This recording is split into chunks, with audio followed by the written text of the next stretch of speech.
This is the week that will be remembered as the one when Hollywood took sides. Or, more accurately, was forced to take sides.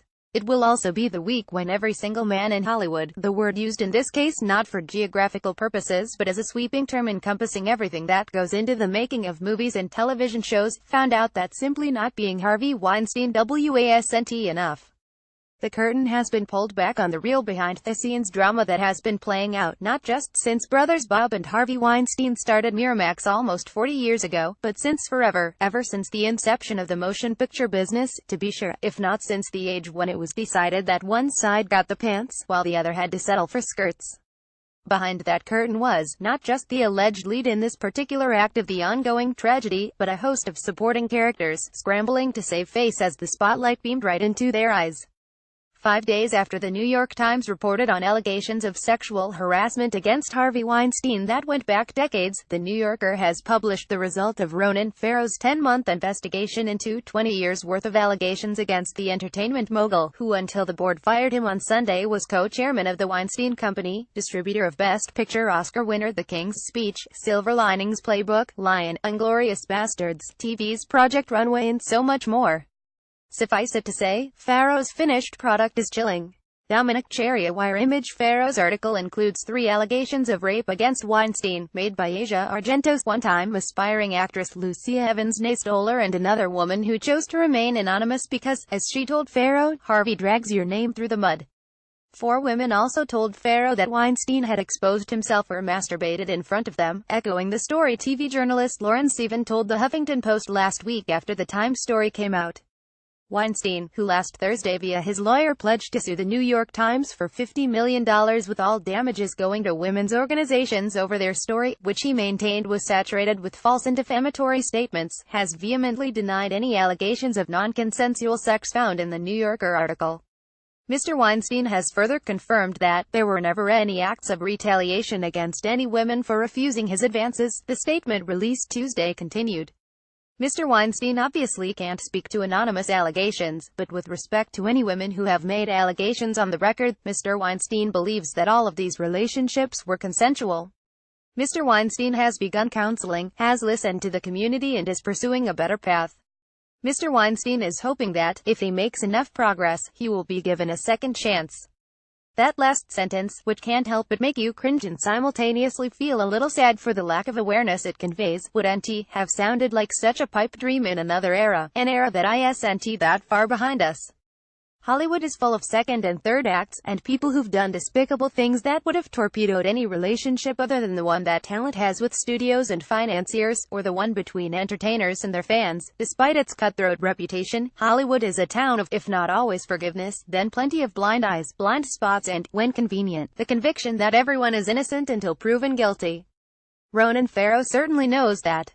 He has firmly sided with his sister, Dylan Farrow, when it comes to her insistence that their father, Woody Allen, molested her when she was a child, in the 1990s.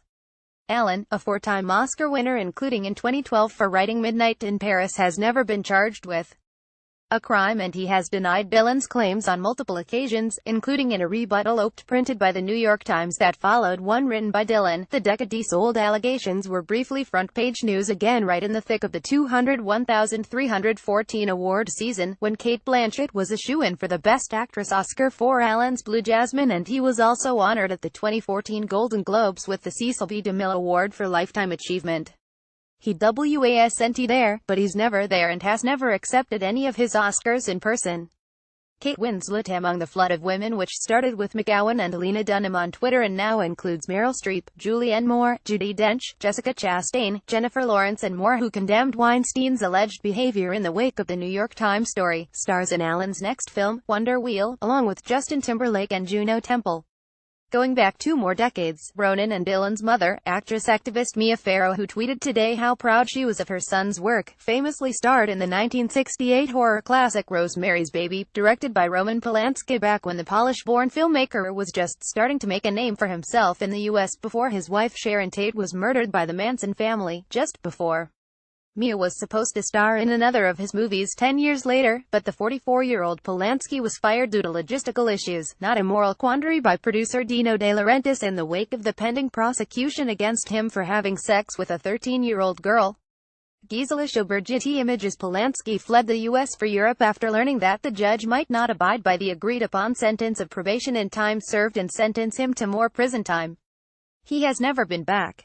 Regardless of how inappropriately the criminal justice system may have behaved, the particulars are laid out in the documentary Roman Polanski Wanted and Desired, and despite his no-grown victim being a longtime proponent of freeing Polanski from legal purgatory, the sexual act which he never hesitated in admitting to that triggered the firestorm was appalling. She was 13, he was 44. Nothing is ameliorated by it having happened in 1977, and it would have been just as disgusting, for that matter, in 1877, or 77-80. Meanwhile, Polanski went on to marry and have 2 children, as well as enjoy a fruitful career that peaked in 2003 with his Oscar win for Best Director for the unequivocally well-done Holocaust drama The Pianist, for which Adrien Brody pulled off a truly surprising Best Actor Oscar win as well. His most well-received movie since then was 2010's The Ghost Writer, starring Pierce Brosnan and Ewan McGregor. Harvey Weinstein penned and oped for Britain's Independent in 2009, when Polanski was briefly jailed in Switzerland, arguing that it was time for the filmmaker to be set free, whatever you thought of his so-called crime. Courtesy Charlie Gallagher Images. But speaking of the 1970s, that's one of the decades to which Weinstein attributed the example for his admittedly bad behavior. I came of age in the 60s and 70s, when all the rules about behavior and workplaces were different. That was the culture then, began his statement in response to the Times piece last week. Last week, Tonight host John Oliver said a Best Sunday, as almost the first of the variety show hosts to comment that's due more to when jokes are written and when the shows are taped than lack of concern, though Trevor Noah did manage to acknowledge the news on last Thursday's Daily Show in a joke that must have been thought up as the Times story was breaking, when he cracked that, when Cam Newton's joke about women and sports was met with radio silence. The football player tried to distract reporters by saying, "Look, Harvey Weinstein."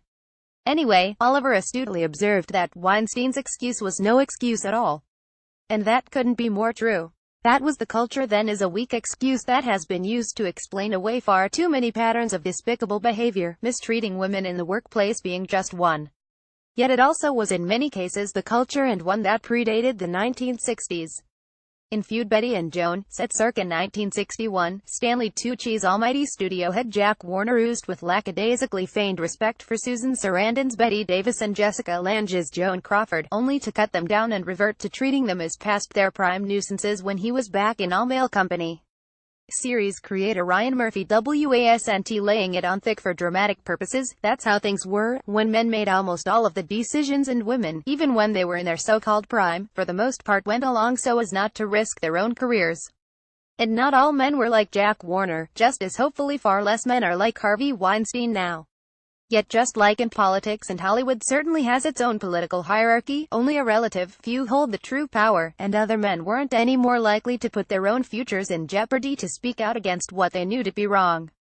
B-Rex Shuttershock. Meanwhile, barely 3 hours after Pharaoh's New Yorker story set the internet ablaze anew, the New York Times published a new story in which Gwyneth Paltrow and Angelina Jolie, 2 of the biggest stars in the world, alleged that Weinstein harassed them as well. Paltrow, who would go on to win the Best Actress Oscar in 1999 for the Miramax-produced Shakespeare in Love and be dubbed First Lady of Miramax, told The Times that the alleged harassment occurred when she was 22. She claimed that upon meeting Harvey in his hotel room for a scheduled meeting, he tried to massage her and asked her into the bedroom. She immediately left, she said, after which she told then-boyfriend Brad Pitt what happened, and he approached Weinstein at a theater premiere. A source confirms the account of Pitt's involvement to E! News, telling us the actor strongly confronted Harvey and told him repeatedly that it had better never happen again. "I was expected to keep the secret," Paltrow told The Times, her reference to the secret echoing what Ashley Judd told the paper about women talking about Harvey amongst ourselves for a long time. Judd also claimed to The Times in last week's story to have been harassed by Weinstein about 20 years ago, when her career was starting to heat up. She said she also appeared in 2 Weinstein films without incident some years later. Kevin Wintergetty Images. Jolie, who began a relationship with Pitt in 2005 and married him in 2014, she filed for divorce last year, wrote in an email to The Times, "I had a bad experience with Harvey Weinstein in my youth, and as a result, chose never to work with him again and warn others when they did. This behavior towards women in any field, any country is unacceptable." Pitt later starred in Quentin Tarantino's Inglourious Basterds, which was distributed by the Weinstein Company in 2009. Tarantino and Weinstein's working relationship dates back to 1992's Reservoir Dogs and has carried on through 2015's The Hateful Eight. By mentioning the actors and actresses who have been in Allen's or Polanski's films post-allegations, or who appeared in a Miramax or Weinstein Company production in general, even after allegedly becoming a victim or otherwise hearing about Harvey Weinstein's unacceptable behavior, this is not to say they're bad people, or necessarily complicit, or even hypocritical. Allen has denied what he's accused of. Hollywood sure seems to have forgiven Polanski for doing what he did. Matteo Prandini Fossi, rather, to mention the many names is to point out that murky, if not always obviously toxic, waters run deep, and they crisscross every which way underneath the entertainment industry, a creaky, leaky barge that's apparently been staying afloat by the grace of those willing to keep certain behavior under wraps, so long as it doesn't get too out of hand. Well, consider it out of hand.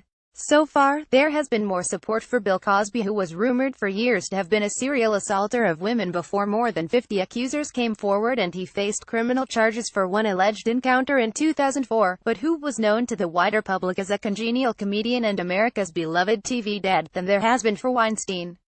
No one, seemingly, would dare. Donna Karan and her own time-warped view of female propriety doesn't count.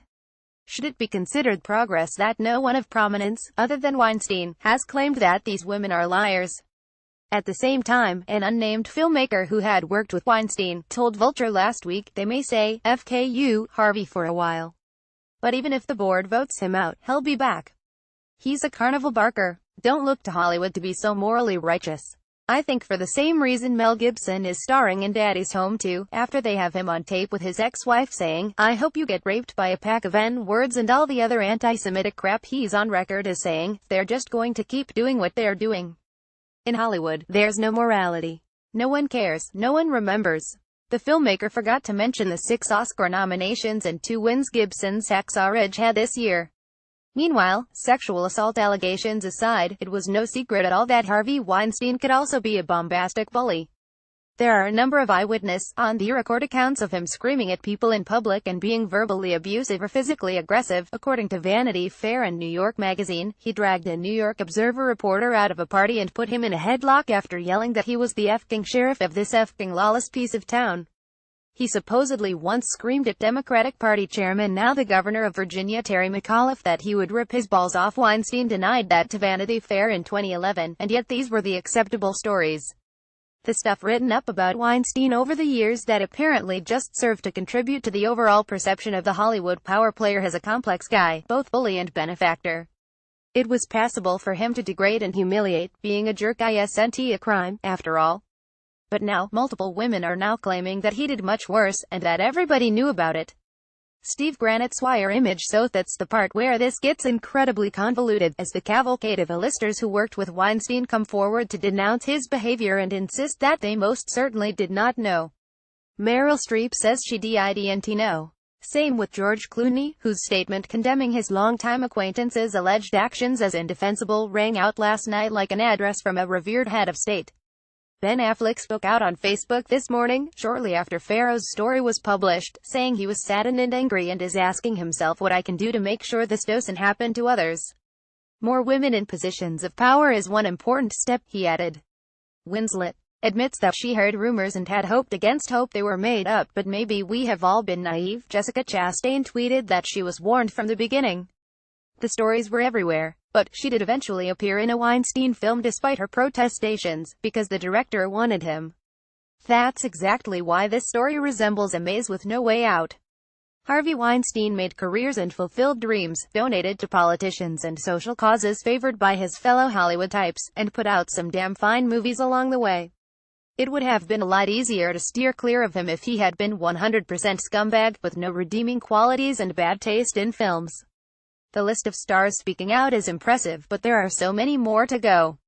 AFP photo time of the Clary. The words "even Matt Damon" were probably uttered by more than a few people this week upon reading journalist Sharon Waxman's account in the Wrap about having a portion of the New York Times story confirmed a decade ago when she worked for the paper. She claims that she put the piece together, only to have Weinstein employ a full-court press, including having Damon and Russell Crowe call her personally, to quash the story.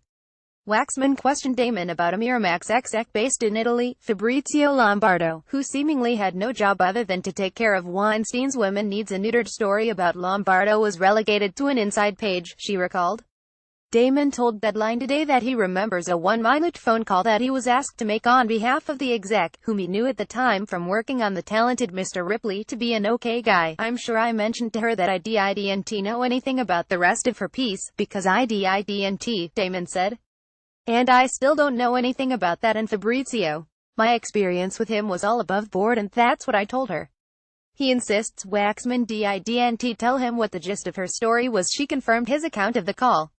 Crow has yet to respond to requests for comment, and Damon assumes his fellow star had a similar kind of conversation with her. In response to fellow actors like Chastain calling him out by name online for his purported complicity in Weinstein's alleged behavior, he said, "Look, even before I was famous, I didn't abide this kind of behavior. But now, as the father of 4 daughters, this is the kind of sexual predation that keeps me up at night. This is the great fear for all of us. We know this stuff goes on in the world.